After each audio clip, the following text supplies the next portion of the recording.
खेती करता हूँ। ये जैविक खेती जो है 2013 से सरकार के माध्यम से यहाँ पर चालू हुआ था। उसके बाद किसानों से सोचा कि जब सरकार कर रहा है तो हम भी कर सकते हैं, और फिर धीरे धीरे उनका बैठक और ये सब होते हुए उनको समझ में आया कि हमारे जो फसल है उसका सही दाम नहीं मिल पा रहा है।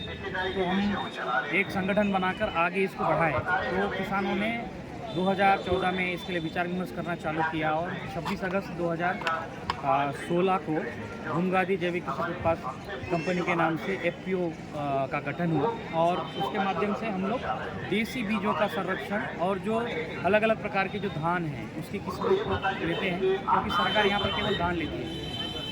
हमारे किसानों के यहाँ धान के अलावा, जो मोटा धान के अलावा सुगंधित किस्में, मेडिसिनल राइस हैं अलग अलग प्रकार के, जो अपलैंड में होता है उसको कोई नहीं खरीदता। तो भूमगादी ने किसान साथ मिलके आए भूमगादी में, और फिर उन सभी उत्पादों को खरीदना चालू किया, और फिर उसका वैल्यूएडिशन करके फिर बाज़ार के साथ जोड़ने का काम किया है। साथ ही साथ जो भी लुप्त हो रहे, खासतौर पर साठ का गुड़मा, कोसरा, कोदा है, इसको भी बाज़ार में सही रेट नहीं मिलता है। भूमगादी में किसान एक साथ आने से ये लाभ हुआ है कि साथ में मिलके रेट का तय करते हैं हर साल, बाज़ार में क्या रेट चल रहे हैं, उस हिसाब से फिर हर एक प्रकार का जो किस्में हैं वो ख़रीदा जाता है। हम लोग के यहाँ पे जैसे कि आप भेंडा का टोपा, जिसको गोंडी में जीरा बोलते हैं, या हिंदी में उसको अंबाड़ी बोला जाता है, वो भी नहीं लिया जाता था। उसमें काफ़ी हीमोग्लोबिन का मात्रा बहुत ज़्यादा है, और कृषि विज्ञान केंद्र से भी वैज्ञानिकों ने हमारे यहाँ पे अलग अलग धान का बीज को रिसर्च किया, तो एक वैरायटी है लोकटिमा जी, जिसको गोंडी में कीके पोक बोला जाता है। उसमें लगभग 16-17 प्रकार का पोषक तत्व पाया जाता है। बहुत ही छोटा है, एरोमेटिक है, और लोग काफ़ी पसंद करते हैं खीर के लिए, खाने के लिए। तो इस प्रकार की जो अनाज है उसको संरक्षित करने का, और साथ साथ में हम लोगों ने जो भी कंदमूल है, जंगल का हो चाहे घर का हो, ये भी लुप्त हो रहा था, उसको भी बढ़ावा दे रहे हैं। और जो बीज है किसानों के पास में, जैसे हम लोगों ने भी रिसर्च किया था, लगभग तो 100 से ज़्यादा प्रकार का सब्जियों का बीज हमारे पास में है। इस वर्ष हम लोगों ने लगभग 180 प्रकार का धान का बीज को संरक्षित किया है, जो हर एक मौसम के लिए सूटेबल है। अपलैंड है, मिडलैंड है और लोलैंड है, जो बिल्कुल मरहान, टिकरा और गभार बोलते हैं, उस पर लगाते हैं। और इसके साथ में कहीं ना कहीं संस्कृति जुड़ी हुई है, और वैद्य भी अलग अलग प्रकार का धान का यूज़ करते हैं। खास तौर पे हीमोग्लोबिन कम होता है महिलाओं में, खून की कमी होता है, उसके लिए दिया जाता है 60 का गुड़मा मेहर, जो लाल रंग के हैं।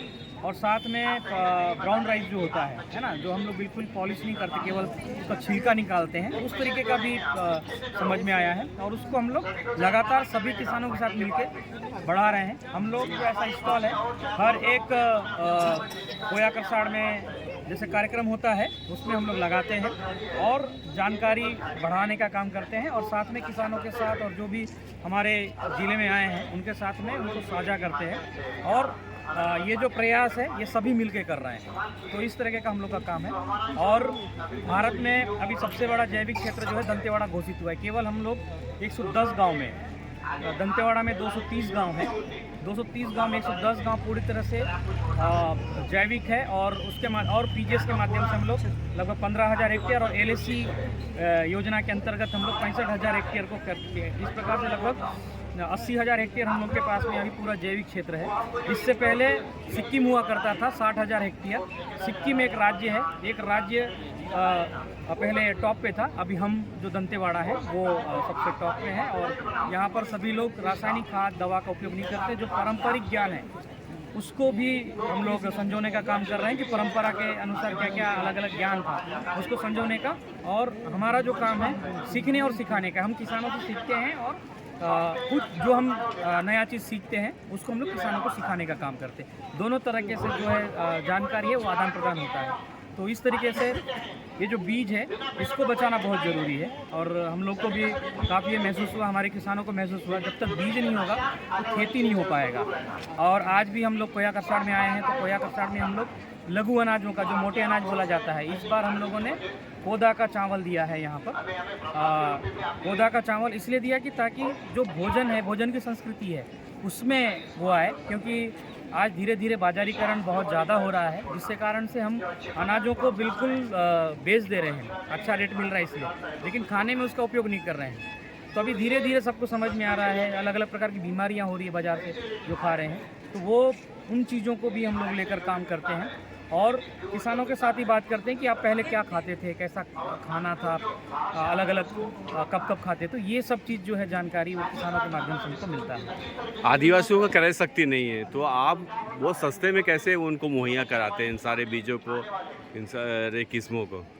हम लोग भूमगादी के माध्यम से एक तो है कि हम लोग अगर बीज इकट्ठा करते हैं, अगर कोई किसान को ज़रूरत है तो हम लोग उनको आदान प्रदान जो पहले से जो परंपरा रहा है, परंपरागत व्यवस्था था उसके अनुसार ही चलते हैं। अगर किसी किसान को एक पैली या 10 किलो है तो वो उत्पादन के बाद 20 किलो वापस देंगे और फिर वो उसको फिर हम लोग दूसरे किसानों तक देंगे। हम लोग केवल पैसे पे ही निर्भरता नहीं रखते हैं, क्योंकि पैसा नहीं है लेकिन उत्पादन करके दे सकते हैं। तो वो परंपरा जो है एडॉप्ट जो है किसानों ने किया है और उनके अनुसार ही हम पूछते हैं कि आपको पैसे में देना है या पैसे में, क्योंकि ये जो संगठन है वो पूरे किसानों का, इसके मालिक पूरे किसान हैं। ऐसा तो नहीं कि सरकार और जो भी मल्टीनेशनल कंपनी है, बहुराष्ट्रीय कंपनियां, उनके साथ भी आपका कोई साठगांठ है इस प्रकार नहीं, के? हम लोग वैसा सरकार हमको मदद करता हाँ। है ना, किसानों के माध्यम से ही, और कोई मल्टीनेशनल कंपनी ऐसा कुछ नहीं है, लेकिन हम लोग उनके साथ में ये जो उत्पाद है उसको जोड़ने का काम करते हैं। बाहर अलग अलग भूमगादी का जो है लगभग 40 बड़े राज्यों शहरों में जाता है, जो डिमांड है उसका,